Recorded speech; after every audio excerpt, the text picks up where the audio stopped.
Olá, oitavo ano, nós vamos dar continuidade hoje falando aí da última etapa do capitalismo, que é o capitalismo técnico, científico, informacional. Então, nós vamos ver que este capitalismo, ele se estende até os dias atuais, né?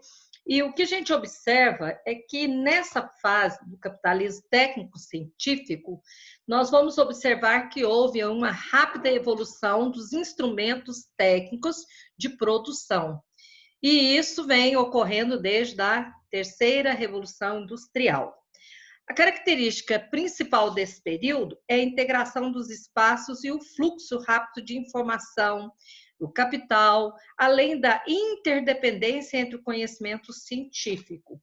E o que a gente observa também é que neste capitalismo informacional passou a ser considerado a pesquisa científica como uma peça-chave fundamental para o desenvolvimento das indústrias de alta tecnologia, porque aí nós vamos ver o surgimento da eletrônica, da robótica, da biotecnologia, da aeroespacial, ou seja, uma inovação muito grande em relação ao meio industrial. E outra coisa que a gente observa é que muitos países industrializados, eles estão investindo muitos bilhões de dólares na pesquisa científica. E o que traz para nós é que essa evolução, esse desenvolvimento e essa tecnologia avançada, muitas vezes ela substitui o trabalho humano, ou seja, entrando aí agora na história do capitalismo, os robôs, né? Inclusive, você vê aqui uma linha de montagem de automóveis totalmente automatizada com robôs. A política econômica desse período que nós estamos falando, que é o período técnico-científico, nós vamos ver que essa política econômica ela é baseada no neoliberalismo. Agora, neoliberalismo significa novo liberalismo. O liberalismo foi uma teoria onde que o Estado não deveria interferir na economia, ou seja, o setor produtivo, o setor financeiro é que deveria se regularizar, ou seja, mandar na economia, e o Estado deveria não interferir. Então, o liberalismo, muitos falam que o mercado tem o máximo de intervenção e o Estado mínimo de intervenção. O que a gente observa aqui, então, ele fala que o neoliberalismo, o que seria? É a teoria que foi baseada nesse liberalismo, hein? E que é um conjunto de ideias políticas e econômicas dentro do capitalismo que defende ainda a não participação do Estado na economia. Tá? Então, o que acontece? Quem deve liderar a economia é o comércio. Então, aqui o autor fala, essa política econômica desse período, por sua vez, é o neoliberalismo, que é um tipo de novo liberalismo. E o que vai apresentar dentro desse neoliberalismo? Nós vamos ver que tem várias características, e aqui ele coloca algumas, né? Ele fala assim, ó, privatizações de empresas estatais, ou seja, as empresas que são do Estado devem ser vendidas para pessoas particulares, né? Para pessoas comprarem e elas não pertencerem mais ao Estado. Então, quando uma pessoa compra uma empresa que é do Estado, ela foi privatizada. Outra coisa, o fim das barreiras alfandegárias ou redução de impostos, né, para exportação e importação. Maior flexibilidade na lei trabalhista, alguns pediam até grande redução nas leis trabalhistas, e o fim da regulamentação da economia pelo Estado. Então, o que eles pedem? Eles pedem mercado, ele vai ter interferência máxima na economia e o Estado a mínima interferência. Outra coisa que a gente observa que em função do aumento do comércio global, dentro do capitalismo técnico, científico, informacional, nós vamos ver que acontece, resulta simultaneamente na internacionalização da produção industrial, do capital, das mercadorias, das técnicas, do trabalho, ou seja, em síntese, nós vamos passar a viver uma globalização. Por quê? Porque o comércio não é mais interno, ele é um comércio internacional, de forma que indústria, mercadorias, até mesmo a cultura dos povos está sendo, de uma certa forma, globalizada. Isto nós falamos da última fase do capitalismo, que é o capitalismo técnico, científico e informacional. E agora nós vamos dar continuidade, iniciando a outra forma de sistema econômico e político, que é o socialismo, né? Sistema socialista. Primeira coisa que nós vamos observar é que o socialismo tem muitas características que é o contrário do capitalismo. Nós vimos que no capitalismo o que manda é o mercado, a lei da oferta e da procura. No socialismo, nós vamos ter uma economia planificada, tudo é planejado pelo governo. Não há propriedades privadas, não há interesse para ter lucros. Na sociedade onde tem o socialismo, nós vamos ver que o Estado é que é o maior. Né? Então, vamos ver o que o autor coloca aqui na página 403. Ele começa falando que o outro sistema econômico adotado durante décadas por vários países foi o socialismo. Esse socialismo, ele baseava no seguinte: as pessoas que estavam colocando novas ideias, eles achavam que o sonho era uma sociedade na qual não houvesse divisões de classes sociais e que os meios de produção fossem de propriedade coletiva, ou seja, não haveria o dono da Coca-Cola. A Coca-Cola seria uma empresa em que muitas pessoas fossem proprietários, que trabalhassem e dividissem o dinheiro, dividissem o lucro, propriedade coletiva, né? Essas condições que eles acreditavam que a divisão de classes sociais era responsável pela pobreza, pela grande parte da população não ter acesso a uma boa educação, a um bom estudo. E quem idealizou, né, primeiramente, foi Karl Marx, entre 1818 e 1883, e Friedrich Engels, em 1820 a 1995. Esses dois são considerados os grandes desenvolvedores do socialismo, né? Que considerava aquilo que eu disse, que a propriedade privada, particular, ou seja, pessoas que eram dono de banco, dono de empresa, dono de terra, eles causavam muita desigualdade social, porque eles eram elite, eles tinham o poder, eles tinham o dinheiro e fazia a grande parte das pessoas como sendo pessoas sem praticamente renda, com pouca qualidade de vida, sem acesso a boas escolas. Então, eles criaram a ideia onde que as pessoas podiam ter, né, mais uma vida digna. Era o sonho, era a utopia, né? Porque nós vamos ver que, na realidade, o socialismo real, ele acaba não acontecendo. Então, nós vamos ver aqui, ó. Em outubro de 1917, o socialismo foi implantado na Rússia. E aí, a gente vai ver que após a criação da URSS, que seria União das Repúblicas Socialistas, criada em 1922, o antigo Império Russo e novas áreas anexadas a ele, que é alguns países que foram anexando, formou a zona de influência socialista.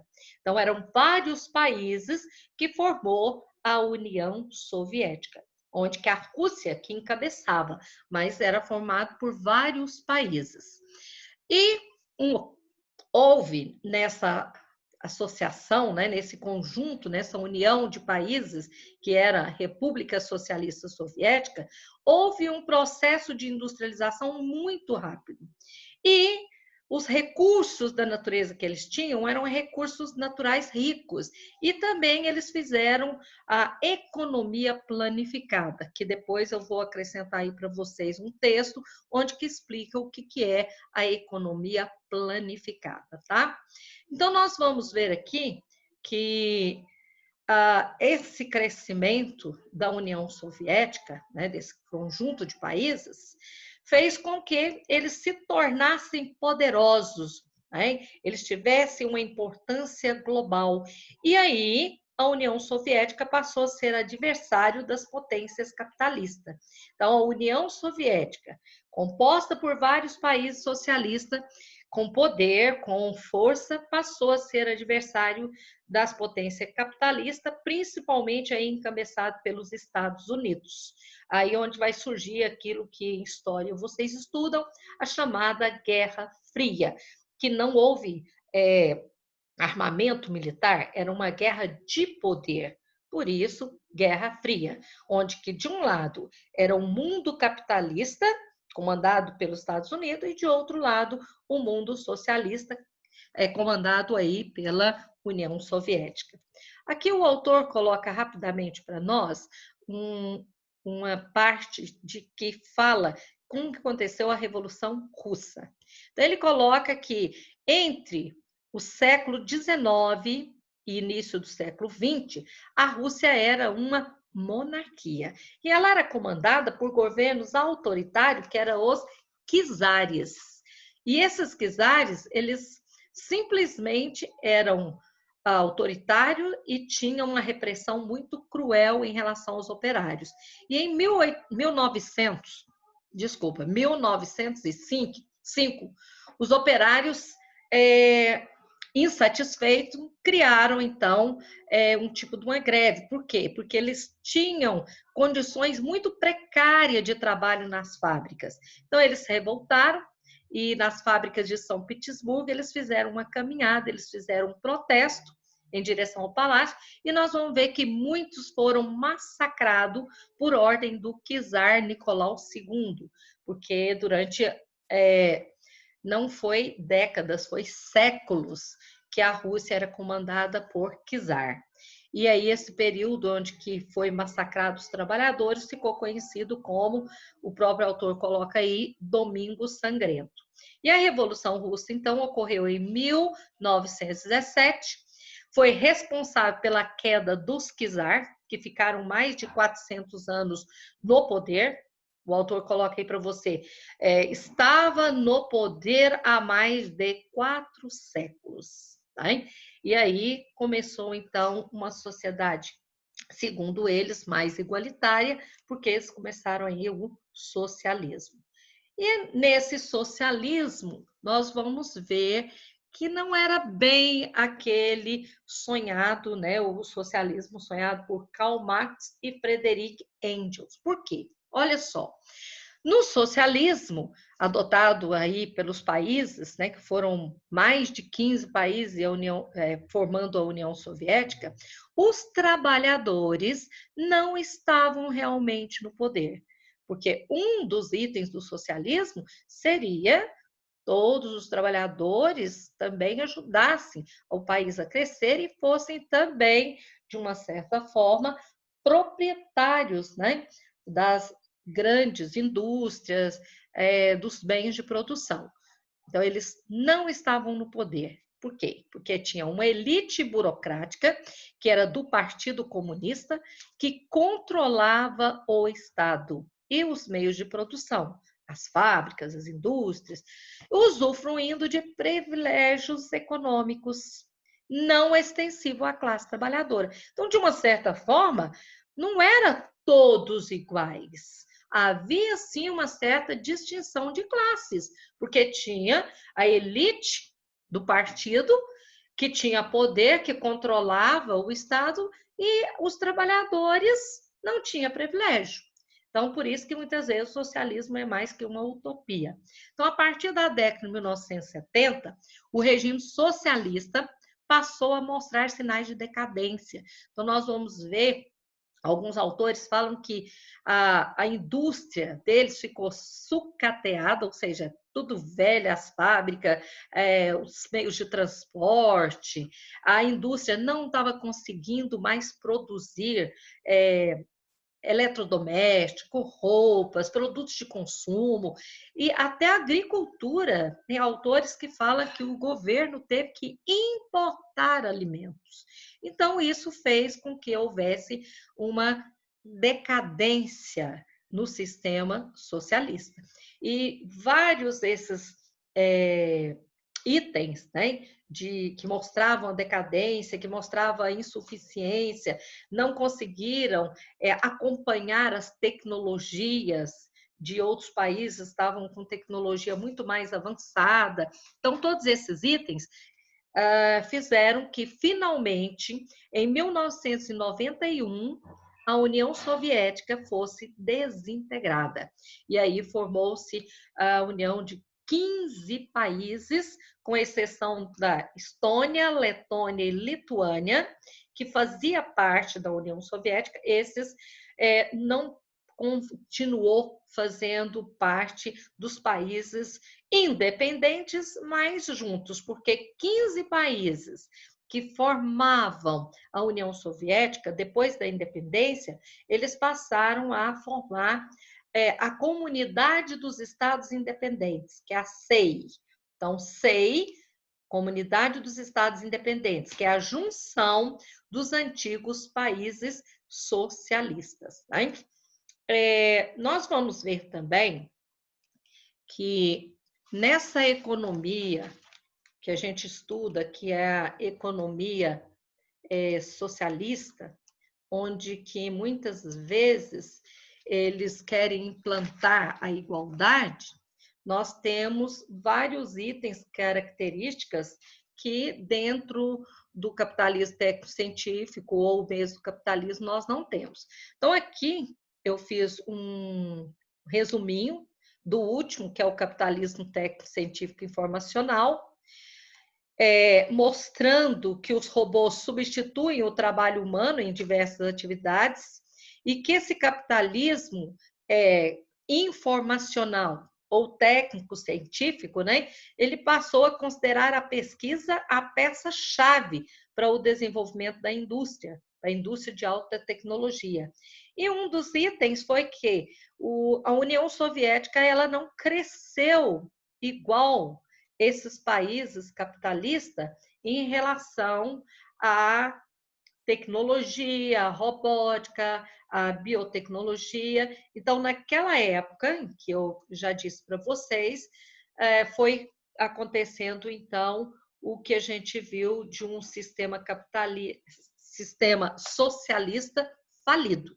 Aqui eu coloquei para vocês, no sistema econômico e político socialista, o símbolo. Esse símbolo tem, isso aqui chama foice e esse aqui um martelo. Então, a foice e o martelo são símbolos que representam a união da força trabalhadora dentro do socialismo. Essa foice é usada no campo, então, representava os trabalhadores do campo. E o martelo, os trabalhadores da indústria. Então, foice e martelo são símbolos da união dos trabalhadores do campo e dos trabalhadores da indústria no sistema socialista. Aqui eu coloquei para vocês que a Revolução Russa, que eu já falei aqui anteriormente, ela aconteceu em 1917 e ela foi liderada por Lenin. Ele também lutou, né, para que houvesse a introdução do socialismo na Rússia e aconteceu. Então, aqui eu coloco para vocês um resumo daquilo que eu já expliquei e acrescento isso aqui que não tem no livro de vocês, que é as características da economia planificada. Porque é o inverso do capitalismo. Igual, por exemplo, Os preços na economia planificada não obedecem à lei da oferta e da procura. No capitalismo, sim. Você sabe que quando você tem a oferta de muitos produtos, então muita oferta, o preço vai ser baixo. Quando tem pouca oferta, o preço vai ficar caro. Então, aqui no socialismo, não tem, que é a economia planificada, ela é de plano do governo, e essa economia planificada, ela dá num período de 5 anos, de 5 anos, então não tem a lei da oferta e da procura. Se tem muita fruta de época, o preço é X. Se não tem, continua X. Não tem essa variação, tá? O partido é único, que é o Partido Comunista, né? Da União Soviética. Os meios de produção são do Estado, então tudo isso aqui, banco, indústria, comércio, fábrica, meio de transporte, tudo pertence ao Estado. A produção dos produtos é voltada em função das necessidades. Como assim? Só vai fabricar aquilo que é necessário para o consumo da população, ou seja, aquilo que é de utilidade. E veja bem, se é uma época de inverno, as fábricas vão construir, vão fabricar produtos relacionados ao inverno. Então, vai ter muitas variedades de blusa de frio, vários modelos? Não. São poucas as variedades e não tem aquele tanto de variedades onde você pode comprar um modelo da vermelha, um modelo da cinza. Não. Você tem poucas opções, porque é produtos voltados à necessidade. O trabalho é vendido pelo valor do salário, então você não tem essa aqui, vou procurar outra fábrica, outra indústria para eu poder ganhar melhor. Não, o trabalho é o trabalho assalariado, todos equiparados. O socialismo, então, ele foi adotado por vários países, denominado socialismo real. E esse socialismo real, gente, é aquilo que a gente já viu. Ele não colocava os trabalhadores no poder. Pelo contrário, é aquilo que eu já mencionei, havia uma elite burocrática, né, que mandava em tudo. E assim, então, foi entrando em decadência. Agora, esses países que formavam a antiga União Soviética, quando eles dissolveram, quando eles deixaram de ser os países da União Soviética, eles passaram a formar a Comunidade dos Estados Independentes. Então, são 15 países. Olha só quais são eles. Aqui está Rússia, Ucrânia, Armênia, Bielorrússia, Azerbaijão, Cazaquistão, Moldávia, Quirguistão, Tadjiquistão, Uzbequistão, Turcomenistão, Geórgia, Lituânia, Estônia e Letônia. São os 15 países que formam a Comunidade dos Estados Independentes. Dentro das atividades que a gente vê, hoje em dia são poucos os países que são países socialistas, né? Se não me engano, são só Cuba, China, Coreia do Norte, Vietnã e a República Democrática Popular do Laos. São só esses aí. E os mais famosos Coreia do Norte, China e Cuba, né? Pessoal, boa leitura, prestem bastante atenção no texto de vocês. Quem vai lendo com atenção está conseguindo acompanhar, não ter dificuldade aí nos nossos conteúdos, tá? Por quê? Porque é uma atividade que depende mais de vocês. Beijo